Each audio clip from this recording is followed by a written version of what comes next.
Hello friends, welcome to this video. Now in this video, we'll be discussing the various scenarios in the XLOOKUP. We'll be also seeing the various optional arguments that we have in XLOOKUP and we will see with the examples. Now this video is in continuation with the previous two videos, where in the previous two videos we saw that what is XLOOKUP, what is the syntax of XLOOKUP, and then we saw the practical example of XLOOKUP. Then in the last video, we saw the differences between VLOOKUP, HLOOKUP and XLOOKUP. So I hope that you have seen both the videos. If you have not seen the videos, then I'm putting the link on the top of this video. So please check out those two videos. So let us start in this video, the different scenarios in XLOOKUP. In this sheet, we are having table where we are having the ID number, date, sales amount, commission, and the salesperson's name. Now here we are having one of the salesperson whose name is Ivan Hines, and we have to get here the commission which has been earned by this person Ivan. So here we'll be writing the formula that is equal to XLOOKUP. Now in the XLOOKUP, let us click on the FX button here to make it much more simple. And now here in the XLOOKUP, we are first of all having the argument that is the lookup value. So I have to select this cell here, that is H4. And then we have to go to the lookup array. So this salesperson Ivan Hines, I have to search where, in which column? In this salesperson column. So the lookup array, I'll be selecting here all these cells starting from F3 to F24. We can also take this particular the title, but normally we take it from here, from the first record here. So it is F3 to F24. Now it is asking us the return array. Now what do we want to have in return? We want to have in the return the commission earned by this salesperson. So the commission column is over here in the E column. So I select all these cells from E3 to E24. The return array is E3 to E24. Now here we are having three optional arguments, that is if not found, match mode and search mode. Currently we are keeping it blank. Now what we'll do that we have already placed here the lookup value, lookup array and return array. Now let us click on OK button, and now here we are getting the answer 1836. Let us check it. So here we are having Ivan, the commission earned by Ivan is 1836. So this is correct. Now let us do one thing, that suppose here instead of Ivan, if I write down my name, Samir Rohadia, I make this column bigger, so I'm writing here Samir Rohadia. Now see, as soon as I write down here Samir Rohadia, I get here NA. Definitely, because here in this salesperson column, I am not having my name. Suppose instead of my name, if I write down here this person's name, that is Joshua Roch, so I write down here, press enter. So for Joshua Roch, we are getting the answer here $788. That is this one. But now, as soon as I write down again my name Samir Rohadia, press enter. So now we are getting NA because it is not available over here. Now see, instead of NA, let us do one thing. First of all, let me change here the title. We are going for the XLOOKUP, not VLOOKUP. So now here, instead of NA, I want to see some kind of a text that this data is not found. So here I can again click on this FX button, and now here we are having one of the optional argument which is known as if not found. So in if not found, I can put that text that is the data not found, or I can write down here like this, that is no data found. In this if not found argument, I click on OK button, and now here we are getting that text or answer no data found. Suppose if I write down this person's name Bruce Rich, I write down here Bruce Rich. So for Bruce Rich, I'm having this commission Bruce Rich here 1350. But again, if I write down, let's say some person's name like Andy Robertson, now there is no Andy Robertson over here, so that's why the message will come here no data found. So this is much better, yeah, rather than NA, because see, sometimes people may feel that okay, NA means it is some kind of an error, but it's not an error because this person's name is not written over here, so no data found. But if we have this proper text in the XLOOKUP that no data found, then the person will understand that okay, this person is not available over here. So this is one of the scenario where we can use this one of the argument that is known as if not found.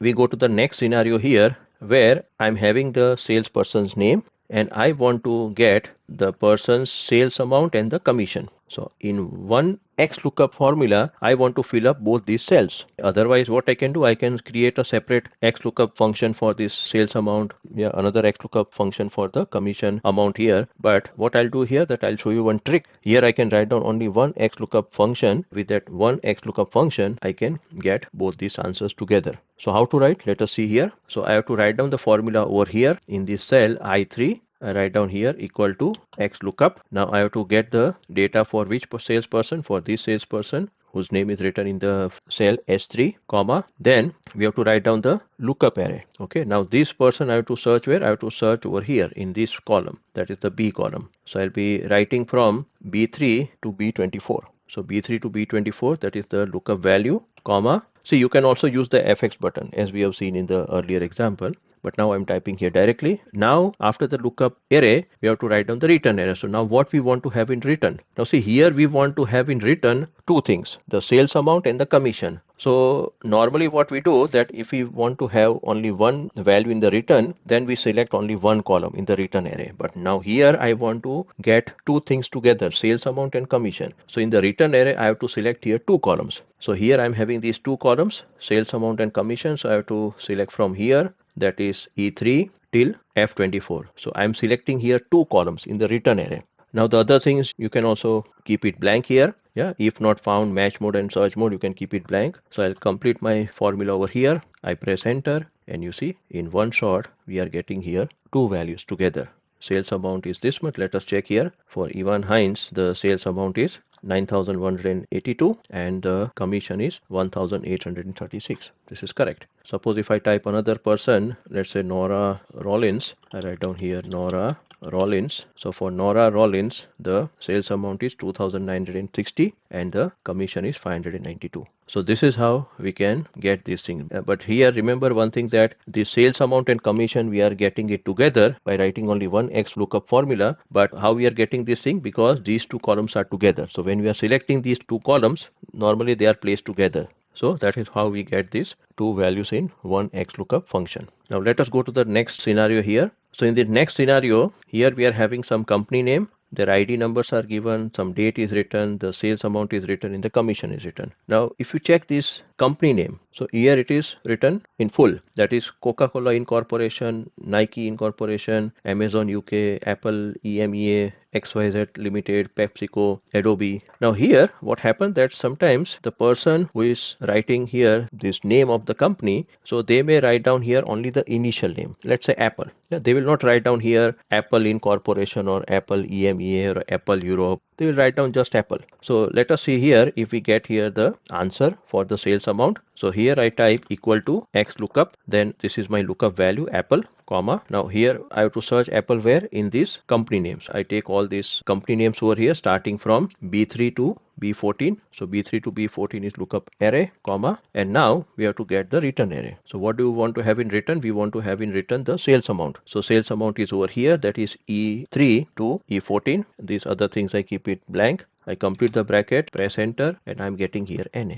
Because here we have just written Apple. We have not written here Apple EMEA. Actually, the word is Apple EMEA. Suppose if I type here Apple EMEA, press enter. So see, then I'm getting this answer 8,054. That is this one, Apple EMEA, and the sales amount is 8,054. But if I simply write here Apple, then I get here NA. So now how to solve this issue? Because people, they may write down only the initial part of the company name. So then what we can do here, I can double click here and we are having the last option that is known as search mode. So what I'll do that if not found, I will put it blank. I'll put here comma, and if not found, I will not put anything. This match mode also I will not put anything. So I'll put another comma. And now in the search mode, we are having here 5 options. Search mode is if you want to have exact match, you go for 0. Okay, so by default here we are having the exact match in the XLOOKUP. Then if you want to have the exact match or next smaller item, you have to write down here -1. If you want to have the exact match or next larger item, you have to write down here 1. And then this is important now, wildcard character match. Now see, I may remember initial word for company, that is Apple, but I may not remember the word which is after that Apple. So what I can do, I can go for here this option wildcard character match. So I select here wildcard character match, that is 2. Now if I want to use this wildcard character match, then here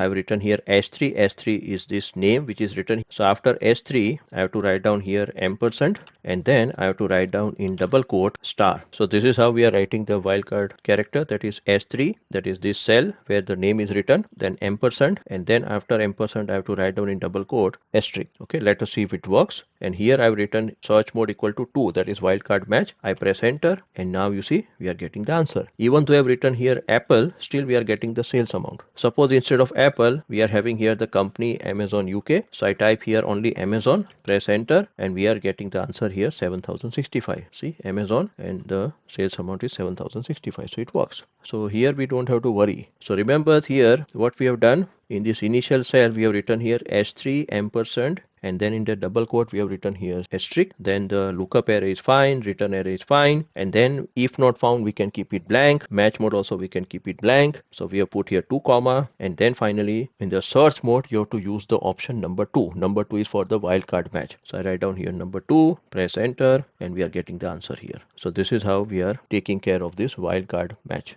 Now we are going for the final thing over here, which is again a little bit complicated, but I'll make it simple. So here we are having a table where we are having all the salesperson's name, and here we are having the commissions which are earned by the salesperson for 4 years. We are not having for 1 year, we are having for 4 years. So 2019, 20, 21 and 22. Now here I'm having a table where I want to know the 2021 sales of Nora Rollins. So Nora Rollins is over here, and Nora Rollins commission in the 2021 it is 647. So here I want to get the answer 647. Now here this is a typical case of XLOOKUP. See, what is important here, that we have to take care of first of all the salesperson name, that will be our lookup value. We have to also take care of 2021. So here there are two lookup value. So what we have to do here, we have to go for a nested XLOOKUP. Nested XLOOKUP means we have to put one XLOOKUP function inside another XLOOKUP function, because here we are having two conditions. We have to ensure that the salesperson's name is Nora Rollins, and also we want to get the commission only for 2021. So let us see that how we write down here the formula to get here the commission for these two conditions. So here in this cell J3 I type here equal to XL, press tab, and then now I have to write down here first of all the lookup value. So first of all I'll search this salesperson, that is this cell S3. Now S3, where I have to search? I have to search over here in this column, that is B4 to B25. So B4 to B25. So here I'll be searching that salesperson's name. Now as soon as I get the salesperson name, let's say Nora Rollins, now I have to take the year from this cell, that is I3. Okay, here we are having I3. Currently you are not able to see that I3 cell, but we have to take the value from the I3 cell, that is the year, and then where we have to search? We have to search over here. Yeah, whether we want to get the data for 2019 or 20 or 21 or 22. So here what we'll do, we will write down another XLOOKUP function to get the return array. So I'll put here comma, and now here we'll be writing the return array. So for return array I'll be writing here again XLOOKUP, and now in the XLOOKUP my lookup value will be I3, that is I3 is over here, comma. Now see here in I3 we are having year. Currently you are not able to see it, but here we are having the year 2021. So this I have to search where? I have to search over here in these 4 cells. So starting from C3 to F3, we have to search that which year we want to use for getting the commission. So I3 is this cell, and then our lookup array will be here. We want to search this year here, comma. Now we have to write down the return array. Now see here, I don't know that whether I want to search for 2019 or 20 or 21 or 22. So what we'll do, that in the return array, I'll be selecting all these values starting from C4 till F25. I have to select all these 4 columns here, all the values. So this is something very different over here, because I don't know whether it is for 19, 20, 21, 22. So now my formula is ready. I complete my bracket, 1 bracket, 2 brackets. Now see, whenever you are completing the brackets here in Excel, and when you are having a very long formula, remember that when you are completing the bracket, sometimes we are getting confused that how many brackets I want to complete, whether I want to complete 2 brackets or 3 brackets or 4 brackets. So there is one trick over here. What is the trick? That remember that the color of the last curve bracket has to be black color. I repeat, the color of the last curve bracket in the Excel formula will be black color. So here I've already got the black color. So now I'm done. I press enter, and now here we are getting the answer 647. So Nora Rollins for 2021, the answer is 647. Suppose if I write down here another year, 2022, press enter. So now for 2022 Nora Rollins, the commission is 770. So Nora Rollins, and the answer here it is 770. So these are the different scenarios that we are having in XLOOKUP. Please do practice of all these scenarios. And now in the next 2 videos, we'll be discussing about the 2 more functions in the lookup function group. One is known as simple lookup function. We also have a simple lookup function. And then there is another great function which is known as XMatch. In the one of the video, we've already seen what is the match function. We have another function known as XMatch. So now let us see each other in the next videos, where we'll be talking about the lookup function And also in the another video, we'll be talking about the X match. So see you in the next video. Thank you very much.